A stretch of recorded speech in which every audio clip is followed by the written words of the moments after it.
Hello दोस्तों, मेरा channel पे आपका स्वागत है। अभी आपको पढ़ाया जा रहा है इंग्लिश। बिहार सिविल कोड के लिए इंग्लिश का आज 16वां सेट पढ़ाया जाएगा। इससे पहले 15 सेट पढ़ाया जा चुका है जो प्ले लिस्ट में पड़ा हुआ है। अगर आपको टोटल बिहार सिविल कोड के लिए प्लेटफॉर्म ने 22 सेट निकाली थी, पढ़ना है तो चैनल को सब्सक्राइब कीजिए और आराम से पढ़िए।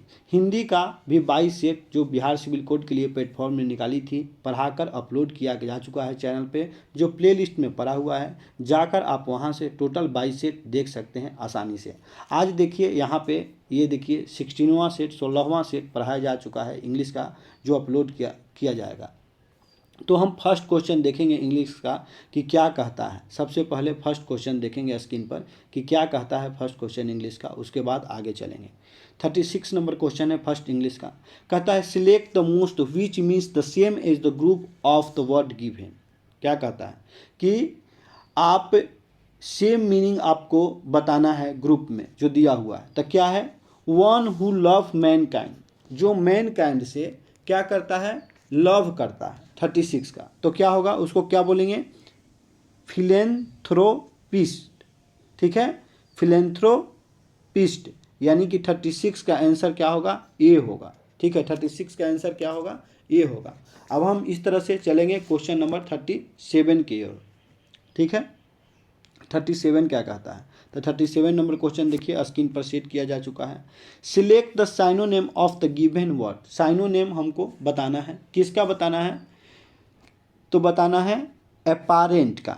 ठीक है, एपारेंट का साइनोनेम। साइनोनेम का मतलब क्या होता है, जिसका सेम मीनिंग निकलता हो, यानी एपारेंट का जो मीनिंग निकलता है वही ये ऑप्शन में जो दिया हुआ वर्ड है उसका मीनिंग निकलना चाहिए 37 का। ठीक है, तो क्या होगा, ओबीयस, ओबीवियस, ओबीवियस। अच्छा, तो ये एपारेंट का मतलब क्या होता है, तो मतलब होता है स्पष्ट। क्या मतलब होता है, स्पष्ट। और ये ओबीवियस का भी मतलब क्या होता है, स्पष्ट। क्या होता है, स्पष्ट। ठीक है, तो दोनों का सेम मीनिंग है, तो इसलिए 37 का आंसर क्या होगा, सी होगा। अब क्वेश्चन नंबर 38 हम देखेंगे। 38 क्या कहता है, 38 कह रहा है कि select the meaning of the given item. Item का मीनिंग बताना है। आइटम क्या है, अंडर ए क्लाउड। क्या है, अंडर ए क्लाउड।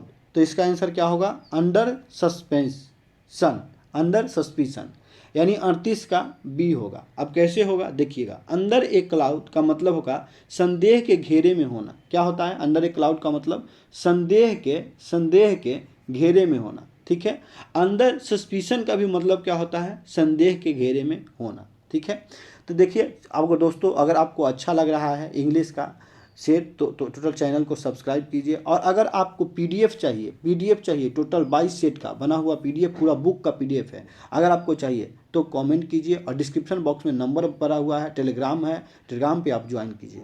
ठीक है, आप आइए 39 नंबर क्वेश्चन हम देखेंगे। 39 नंबर क्वेश्चन क्या कहता है, देखिए select the most appropriate word to fill in the blank करना है क्वेश्चन का। His proposal was not dot dot to me. His proposal was not dot dot to me. तो क्या होगा, एक्सेप्टेबल। क्या होगा, His proposal was not acceptable to me, यानी कि 39 का क्या होगा, सी होगा। ठीक है, 40 देखते हैं। 40 क्या कहता है, 40 क्या कहता है, 40 कहता है select the most appropriate word to fill in the blank and the bear did not attack the lady because he was afraid dot to her। तो 40 का क्या होगा, बी होगा, ऑफ। 40 का क्या होगा, ऑफ, बी होगा। ठीक है, अब देखिए अफेयर्ड ऑफ का प्रयोग होता है जिसका अर्थ होता है भयभीत होना। क्या होता है, भयभीत होना। ठीक है, तो 40 का आंसर क्या होगा, 40 का आंसर क्या होगा, बी होगा। आइए 41 नंबर देखते हैं। 41 क्या कहता है, 41 कहता है select the antonym of the given one. Antonym मतलब अपोजिट वर्ड बताना है हमको। क्या बताना है, अपोजिट वर्ड। किसका बताना है, तो कॉन्विक्टेड का अपोजिट वर्ड बताना है। ठीक है, क्या होगा, तो आपका होगा एक्विटेड। क्या होगा, एक्विटेड, यानी कि 41 का आंसर होगा ए। तो पहले कॉन्विक्टेड का मीनिंग क्या होता है, तो होता है आरोपित या दोषी। क्या होता है, दोषी। ठीक है। यहाँ एक्विटेड का भी मतलब क्या होता है, दोषी, ठीक है। तो हमको नहीं एंटोनिम बताना था, तो इसका मतलब तो होता है दोषी, ठीक है। एक्विटेड का मतलब होता है मुक्त, क्या होता है, मुक्त, ठीक है, दोषी मुक्त।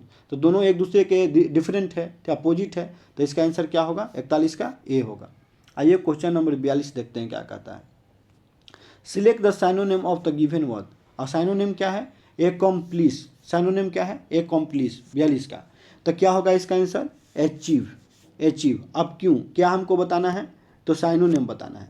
तो एकम्प्लिस का मतलब क्या होता है, यानी जिसका सेम मीनिंग निकलता है, ठीक है। तो एकम्प्लिस का मतलब होता है प्राप्त करना या पूरा करना, क्या होता है, पूरा करना, पूरा करना। अचीव भी मतलब क्या होता है, उसका भी मतलब होता है पूरा करना। तो दोनों साइनोनिम यानी सेम मीनिंग है, तो ठीक है। तो 42 का क्या होगा, डी होगा। क्वेश्चन नंबर 43 देखते हैं क्या कहता है। 43 कहता है कि select the most appropriate word to fill the blank. A number of people dot to watch the live performance last night, last night 43 कहता है। तो क्या होगा, गेदर, क्या होगा यहाँ पे क्या होगा, गेदर्ड होगा। क्यों होगा देखिएगा, आपको बताते हैं। लास्ट नाइट के प्रयोग के आधार पर V3 गेदर्ड का प्रयोग होना चाहिए, क्या होना चाहिए, V3 गेदर्ड का प्रयोग होना चाहिए, क्योंकि हम लोग लास्ट नाइट का प्रयोग कर रहे हैं, तो इसीलिए लास्ट नाइट का प्रयोग कर रहे हैं, यानी तो गेदर्ड का प्रयोग होना चाहिए पास्ट टेंस में, ठीक है। तो 43 का आंसर क्या होगा, ए होगा।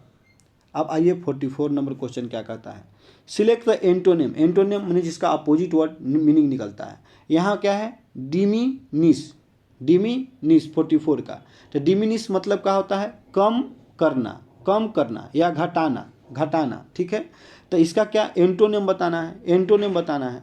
तो एंटोनिम क्या होगा, कितना नंबर 44 का, तो होगा इंक्रीज, ये हो गया कम, और ये इसका मतलब क्या होता है, बढ़ना, तो हो गया ना अपोजिट एक दूसरे का। तो देखिए 44 का क्या होगा, सी होगा।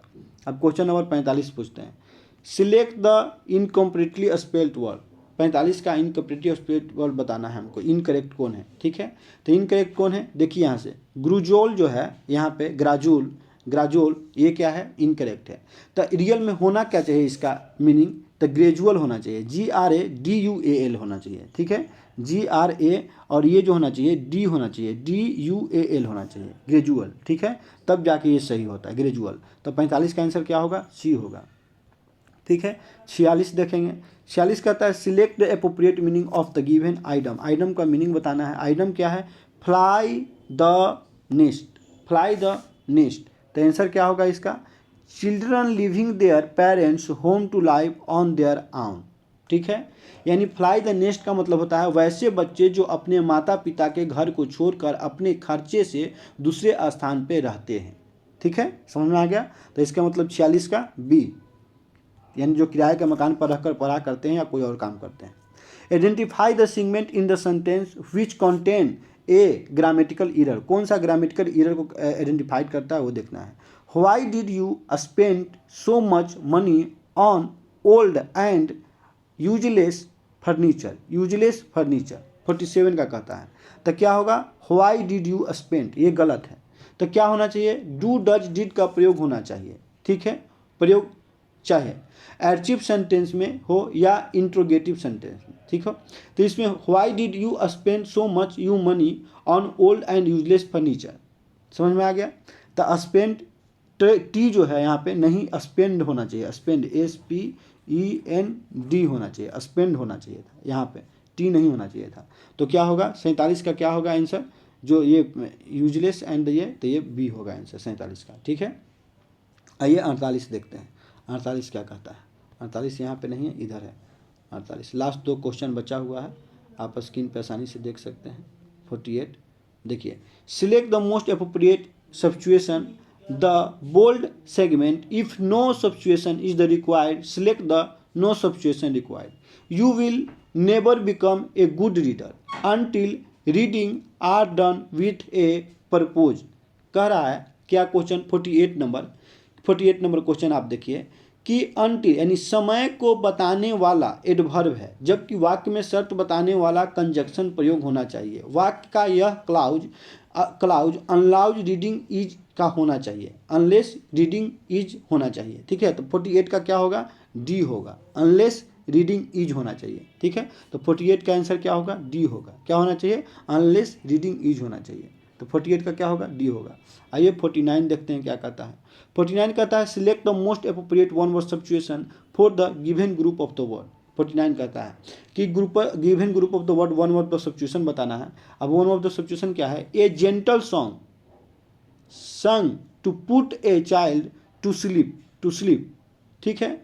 49 का तो क्या होगा, लूले बी, ठीक है।